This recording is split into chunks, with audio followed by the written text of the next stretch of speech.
All right, guys, we're back. Finna put this charger pipe on.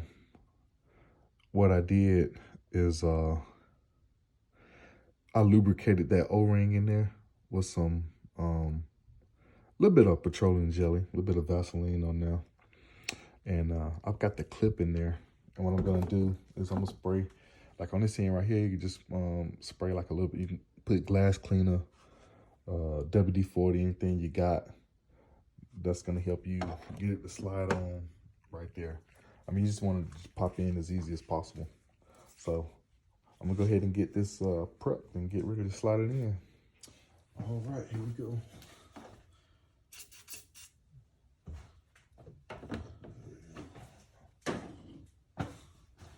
So I'm just gonna kind of feed this in here. I told you gotta be careful with these charger pipes. When I spoke about that when I removed it. They're just a little delicate. So just getting that into place. Get it get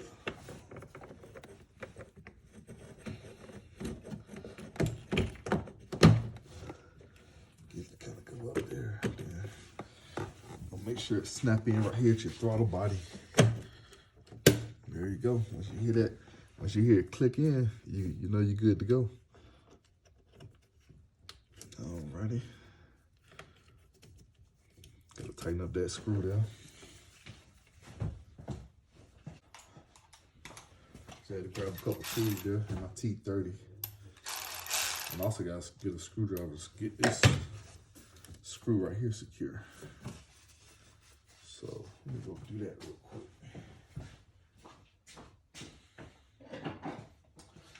I got my screwdriver here. Tighten up this hose clamp. Well, make sure that's tight. That joke will come off of there. You'll lose horsepower.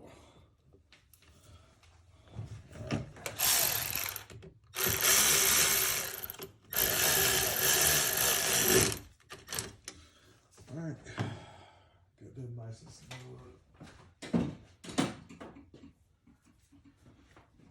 Go ahead and put this one of the crankcase ventilation pipes.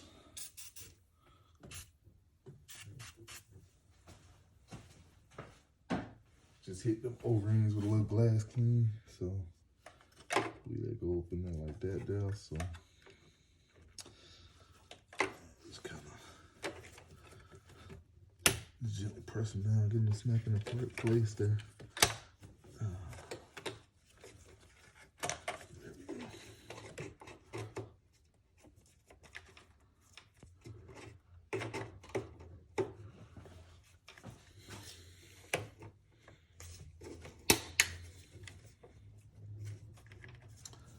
All right, I'm gonna connect this tank vent line. There we go. Got a couple connections on for the tank ventilation valve to connect.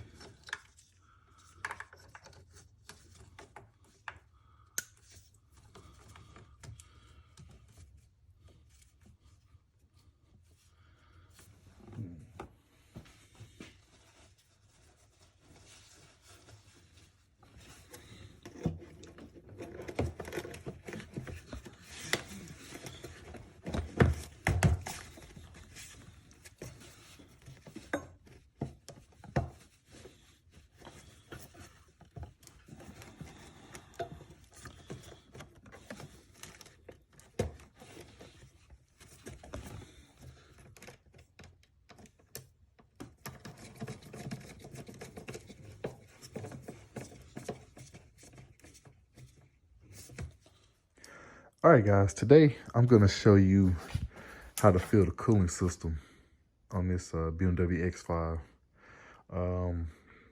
Well, I mean, it's more than one way to fill it. I'm going to show you how I like to fill it. I'm going to be using this vacuum fill airlift. Now, I've had this tool, I want to say I got it in like 2014. And I mean, it's a lifesaver, man. I like using this right here because It's got a lot of benefits. This is the airlift made by UV Tools. But I'm gonna show you guys why. But pretty much when you're working on a lot of the V8 engines, I know this is a 6-cylinder, but when you're working on a lot of V8s and just a variety of cars, some of the cooling systems are kind of complex. Like the expansion tanks are in weird areas, and it can be hard to fill the cooling system. So just pouring it in. Now in this vehicle, you can it's a service mode where you can activate the electric coolant pump and it will circulate coolant through the cooling system and bleed the system, and all you gotta do is just pour it in. But to me, that takes too long. So I'm finna do it this way right here. So basically what I'm gonna do, I'm gonna use air, and I'm gonna hook up a hose here, and it's gonna pull the system down to a vacuum. And once it gets in the green, once it gets around, I like it to get around like 25, 26. I guess that's inches of mercury. This one don't really have any gauge readings on it, but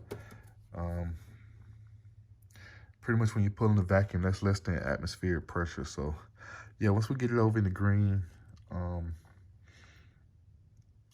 gonna see if it's gonna hold vacuum, and we'll go. I got this bad boy hooked up, and I'm gonna let it pull a vacuum on that cooling system. This is basically one of the hoses that come in the kit. It's basically just an air hose, but just the way it's positioned, it's where it can suck the air out of the engine.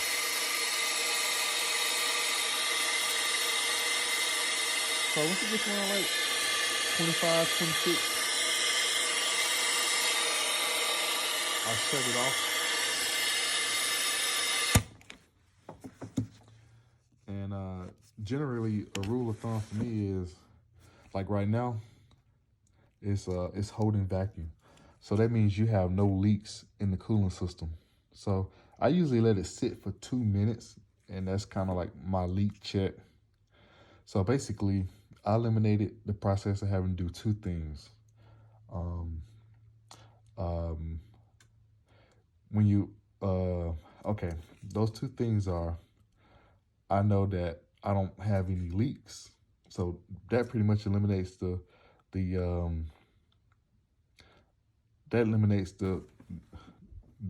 need for you to pressure test the cooling system.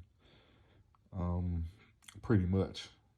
Like, you put, let's say you change the radiator, a couple hoses, this, that, and the other. This right here saves you the step from really having to pressure test the system again. Now, there are some cases and some leaks where you may have a small leak or something, and going down the road, those leaks may not reveal themselves until pressure's on the system and the system hot. But in most cases, 9 times out of 10, if I put this on here and it holds vacuum and it sits there for 2 minutes, all I gotta do is fill the system. So I'm gonna let it sit for a little bit, make sure it don't drop down. And another thing is, because the other cool thing about this is, if let's say you forget to connect the coolant hose, and last thing you want to do is waste coolant, man. With inflation and all this stuff going on, coolant is, like 20, 25, almost 30 bucks. So the last thing you want to do is start pouring coolant into the cooling system and it runs out the bottom of the car. Man, that's just crazy.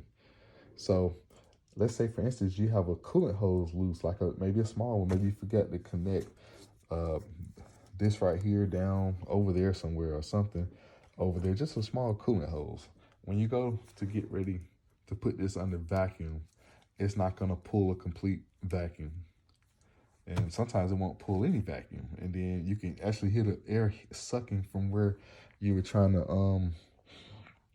the area where it's loose at. So that kind of saves you a little bit, because you ain't got to worry about, like, hey. So basically, if you get vacuum, you pretty much got all your hoses, or at least the cooling system is sealed. So you got no leaks. So that's one other thing I like about using this airlift. I pretty much know right off the bat that I'm good or not. All right, so I'm gonna let that sit for like another minute or so. Then I'm gonna get ready to fill it up. All right, so this thing's been holding vacuum around about I guess it'd probably help if I take this little sticker off. But yeah, it's around about 27, I guess, inches of vacuum or whatever. So it's been holding pretty good for about 2-3 minutes. So we're looking good. I got some pre-mixed coolant here. Got the BMW stuff there. So yeah, got it already pre-mixed, and I just put my I just changed over to this device here. This right here sucks it out, and all I gotta do is make sure you got your valve open, and I'm gonna switch this valve open, and it just suck it on in. And I just monitor it over here, and my rule of thumb is I like to let it get down to about 5 psi. When it starts sucking like that, you know it's almost empty. But it's pulling that out of there. But I don't want to get too much air in the system, so I'm gonna go ahead and switch over to my other jug. And you can kind of gauge how much you're pulling in. Like so far, I know I put almost a gallon in there. So it's probably gonna need another half a gallon to a gallon. I don't think I completely drained the cooling system, but you know, you never know. But I'm gonna do that. All right, got my other coolant on there, and pretty much I can tell how it's going in there. I mean, it's probably just needed another almost a half. It's almost full, so it's about that 10, 5, 6, 5. So pretty much right in there. I'll let it get down to almost about close to 5. And I'll take this off. Sometimes you may have to top it off just a little bit, but that's pretty much got it perfect. Now, the reason for going to 5 is because if you go to 0, this thing is going to be slammed full to the top.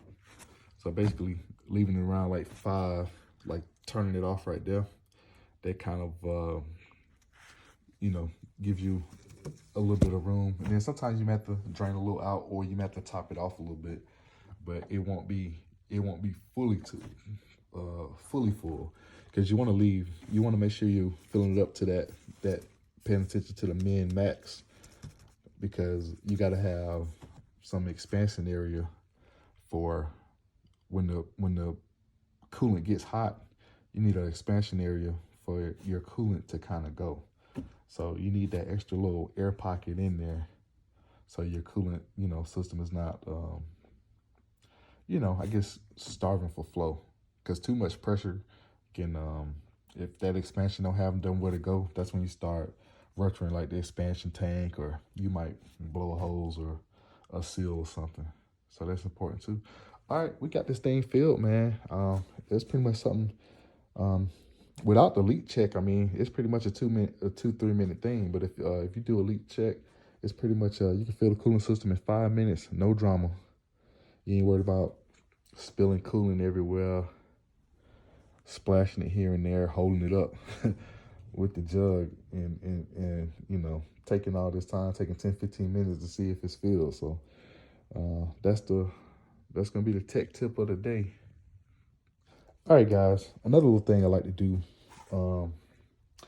is if I do like a major repair, like a oil filter housing, or pretty much anything where a lot of the oil has drained down, or I've lost a lot of the oil, I like to remove the oil filter and kind of fill the oil filter housing with a little bit of oil. So that just basically helps keep things lubricated, so you're not starving for oil. Because pretty much, if you ever notice, when you change the oil in here, this area is pretty full anyway. That's where basically the oil pumps oil up through there. So I had a little oil, this liquid moly left over from this vehicle when I changed the oil about 6-7 months ago. So pour that down in there. Let it drain down a little bit. And then I'm just gonna kind of like slowly set the filter down in there. If you set it down in there too fast, it's gonna kind of squish out. Just kind of set it down in there. Just kind of let it soak in there. And then I'm gonna screw the filter back on. And then this bad boy will be ready to start up. All right, guys, here we go. Moment of truth. Got everything buttoned up. It's back together. Man, I'm just thinking back to, you know, when I was a youngster, man, when I was working on cars with my dad. You know, pretty much, you know, you working on a family car, you fix it, you know, whether you do something, whether you put a fuel pump in it, or, you know, if you got to put an alternator on there, starter, whatever you got to do. And then, you know what I'm saying, the greatest joy is when you get ready to start that bad boy up and it run. And when it run, man, that's the greatest feeling in the world, man. So here we go. Let's see what we got.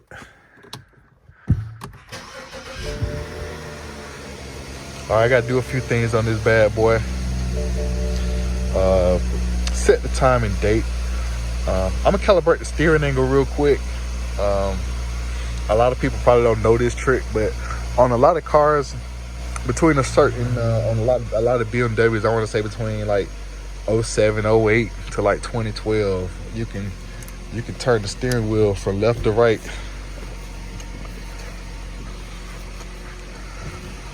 And you see pretty much the chassis, the DSC lights and stuff went away. You can do that, pretty much calibrate your steering angle. I do got to turn off the check engine light. We put that DMTL pump in here. I got to turn the check engine light off. I got to scan it and just clear the faults. And then I got to set the time and date. So let's go on up under the hood, man, see how smooth this thing running. All right, guys, man, we got this thing running. As you can see, man, it's running nice and smooth, man. Nice and smooth.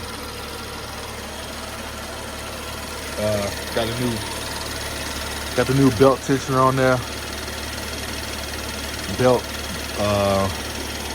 deflection pulley, idler pulley, and the new belt tensioner. And you can see the belt tensioner is more stable. It's not bouncing all around and moving all around.